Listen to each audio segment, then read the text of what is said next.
on intelligences, spirits, and angels. Adapted from The Secret Mysteries of Ceremonial Magic in Francis Barrett's The Magus, 1801. Part 1. Now we must discourse of intelligences, spirits, and angels.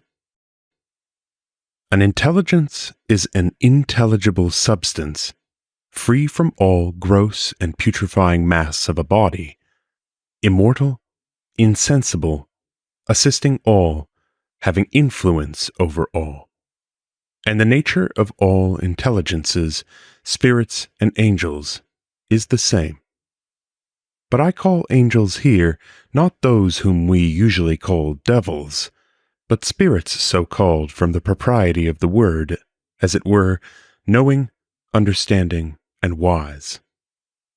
But of these, according to the tradition of the magicians, there are three kinds, the first of which we call supercelestial, and minds altogether separated from a body, and, as it were, intellectual spheres worshipping one only God, as it were, their most firm and stable unity, or center.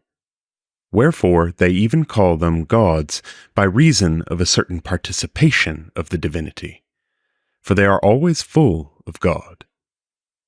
These are only about God, and rule not the bodies of the world, neither are they fitted for the government of inferior things, but infuse the light received from God onto the inferior orders, and distribute every one's duty to all of them. The celestial intelligences do next follow these in the second order, which they call worldly angels, namely being appointed, besides the divine worship for the spheres of the world, and for the government of every heaven and star, whence they are divided into so many orders as there are heavens in the world, and as there are stars in the heavens. And they call these Saturnine, who rule the heaven of Saturn, and Saturn himself, others Jovial, who rule the heaven of Jupiter and Jupiter himself, and in like manner they name different angels, as well for the name as the virtue of the other stars.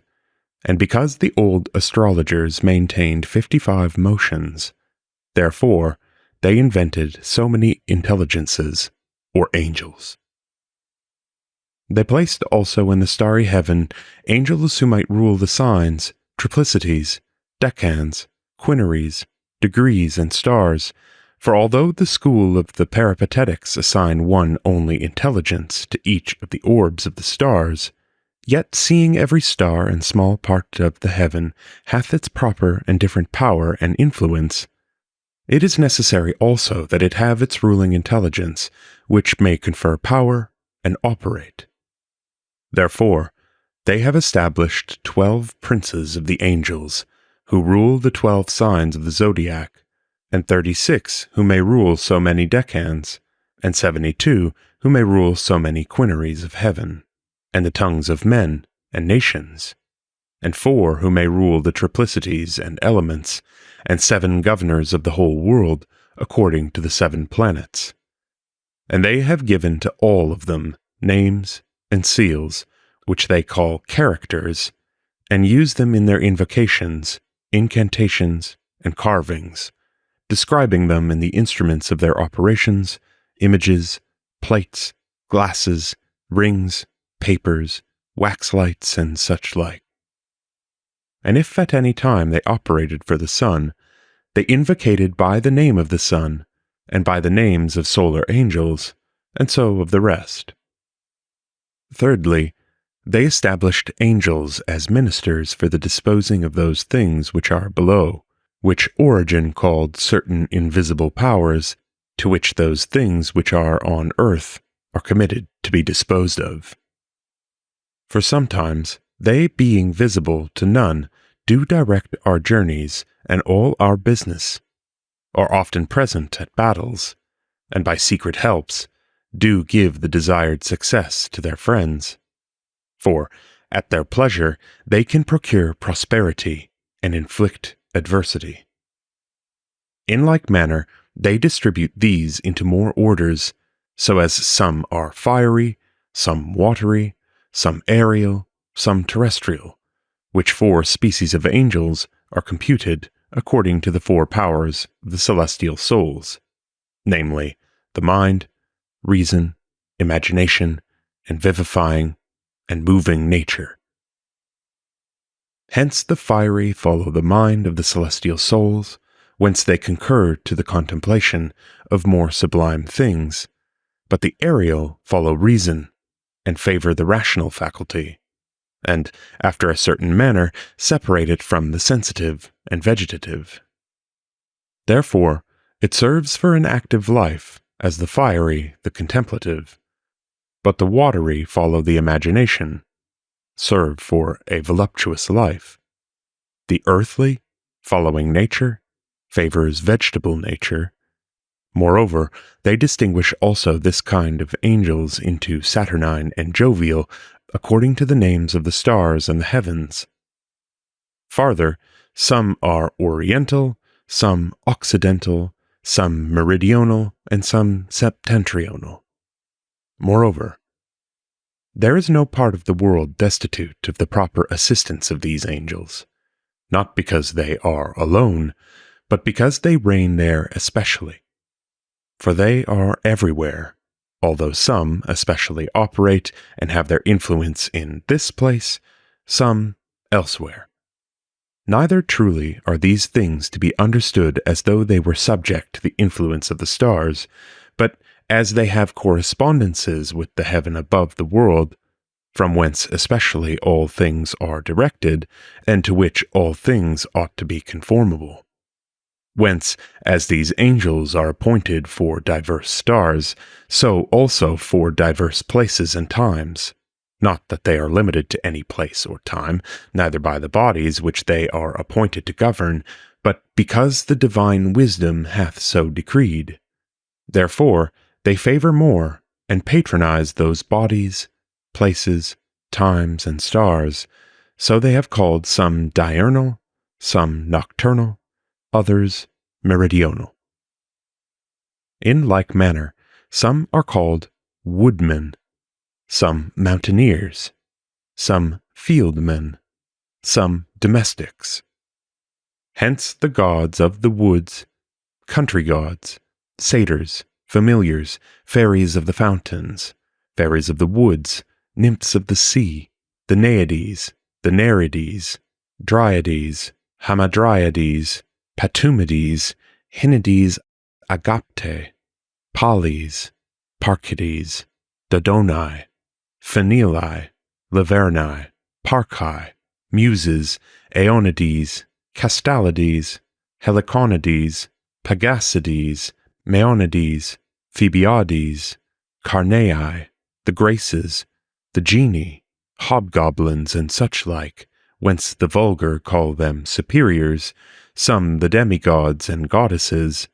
Some of these are so familiar and acquainted with men that they are even affected with human perturbations, by whose instruction Plato thinks that men do oftentime wonderful things, even as by the instruction of men. Some beasts which are most nigh to us, apes, dogs, elephants, these do often strange things above their species.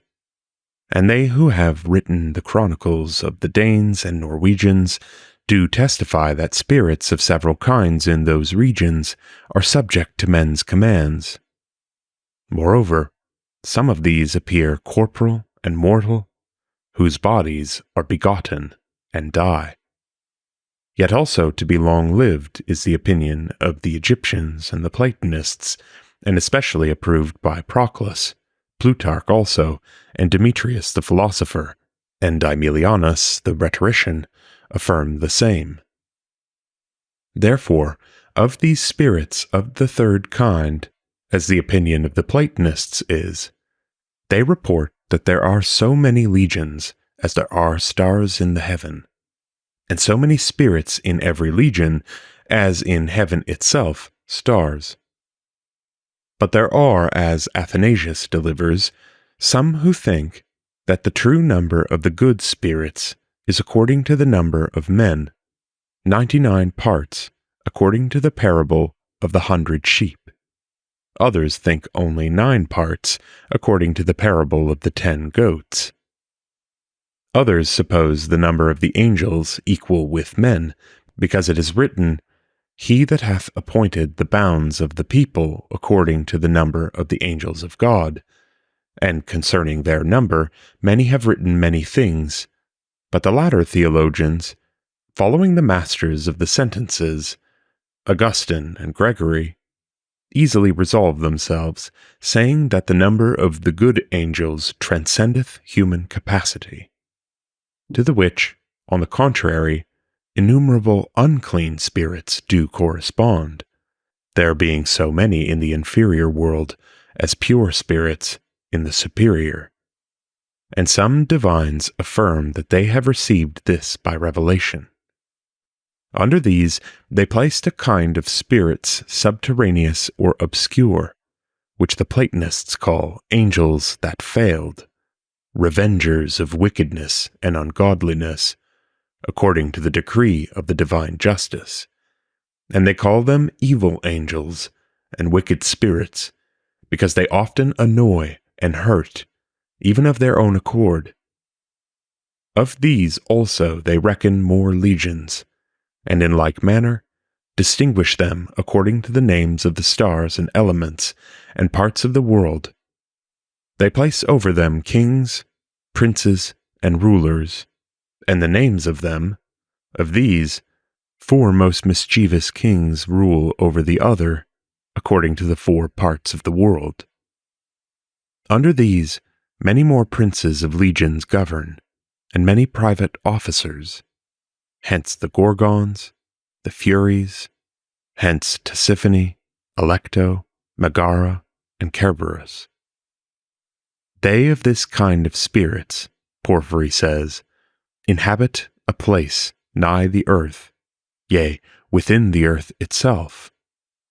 There is no mischief which they dare not commit. They have altogether a violent and hurtful nature. Therefore they plot and endeavor violent and sudden mischiefs. And when they make incursions, sometimes they lie hid, and sometimes offer open violence, and are very much delighted in all such things done wickedly and mischievously.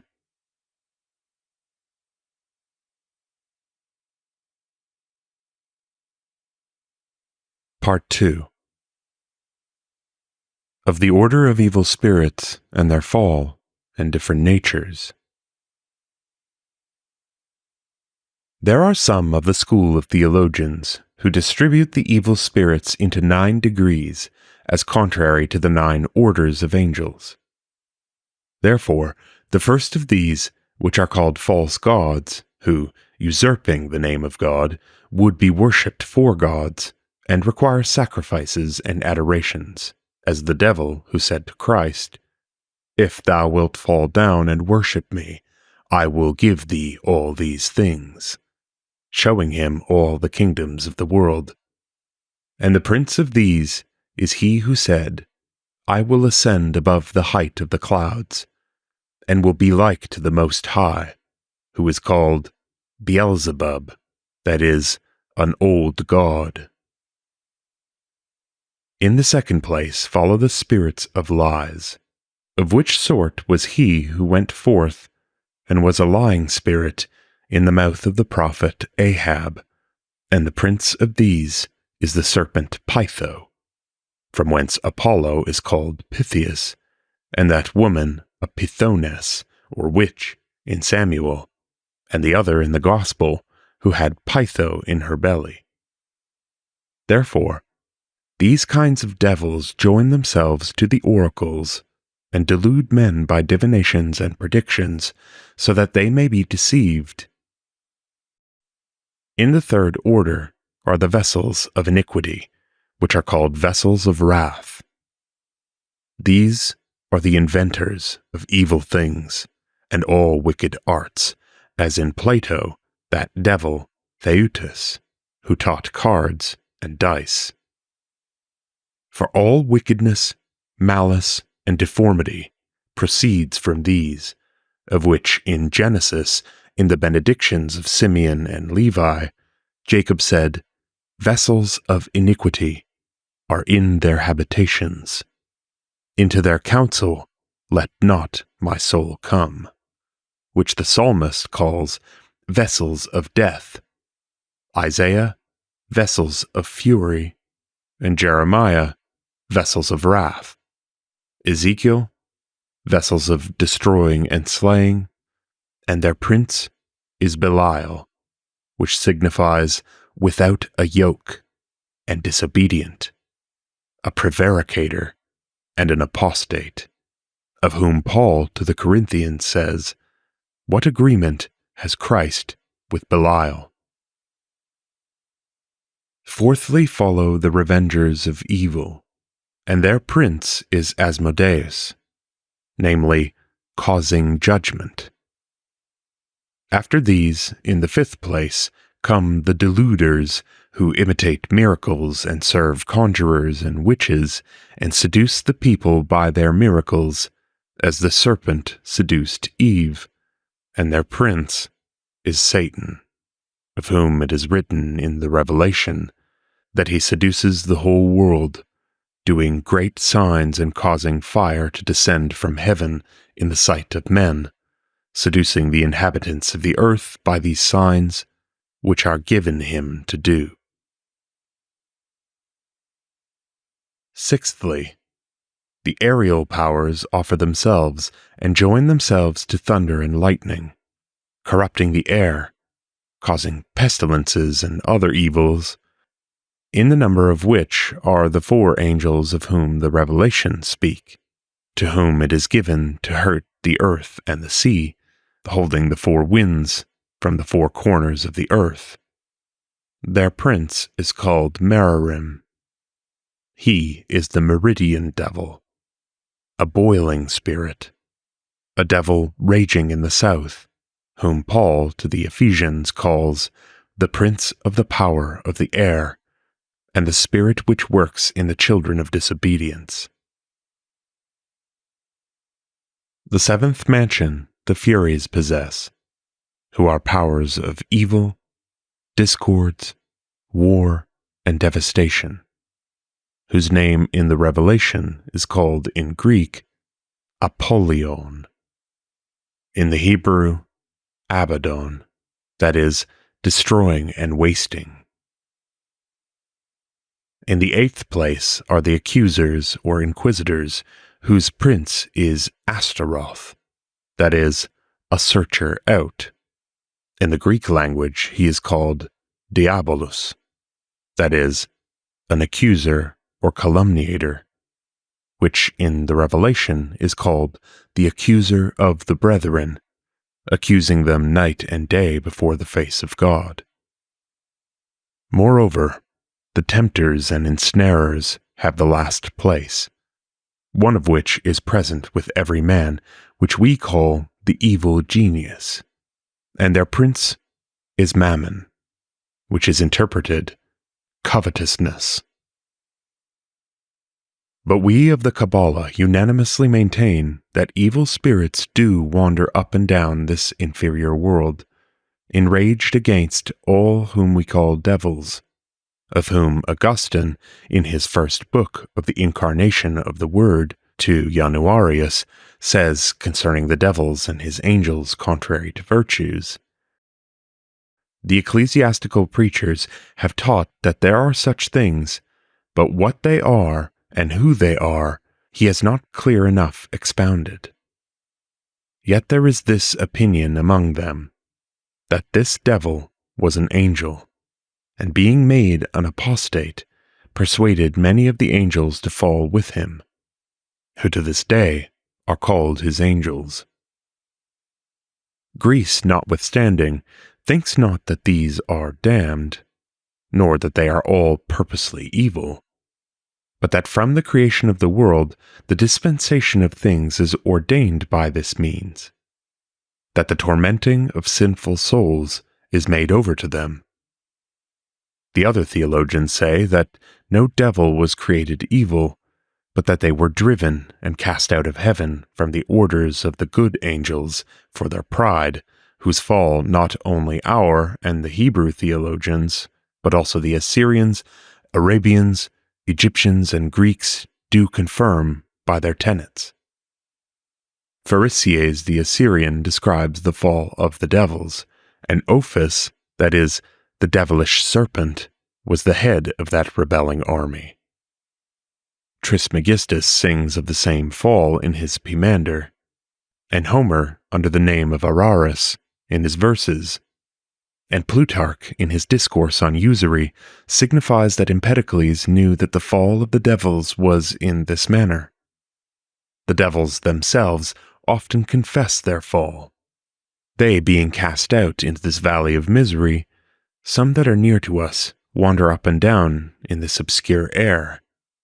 Others inhabit lakes, rivers, and seas.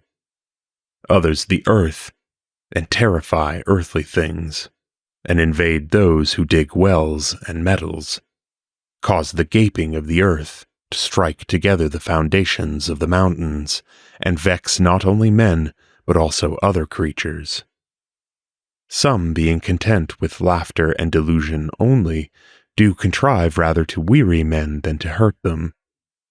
Some heightening themselves to the lengths of a giant's body, and again shrinking themselves down to the smallest of pygmies, and changing themselves into different forms, to disturb men with vain fear.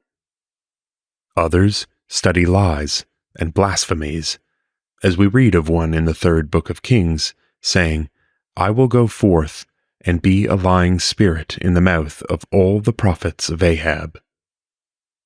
But the worst sort of devils are those who lie in wait, and overthrow passengers in their journeys, and rejoice in wars and in effusions of blood, and afflict men with the most cruel stripes. We read of such in Matthew, for fear of whom no man dare pass that way. Moreover, the Scripture reckons up nocturnal, diurnal, and meridional devils, and describes other spirits of wickedness by different names, as we read in Isaiah of satyrs, screech owls, sirens, storks, and owls, and in the Psalms of asps, basilisks, lions, dragons, and in the Gospel we read of scorpions, and Mammon, the prince of this world, and rulers of darkness, of all whom Beelzebub is their prince, whom the Scripture calls the prince of wickedness. End of On Intelligences, Spirits, and Angels, adapted from The Secret Mysteries of Ceremonial Magic in Francis Barrett's The Magus, 1801. Read by Dan Attrell.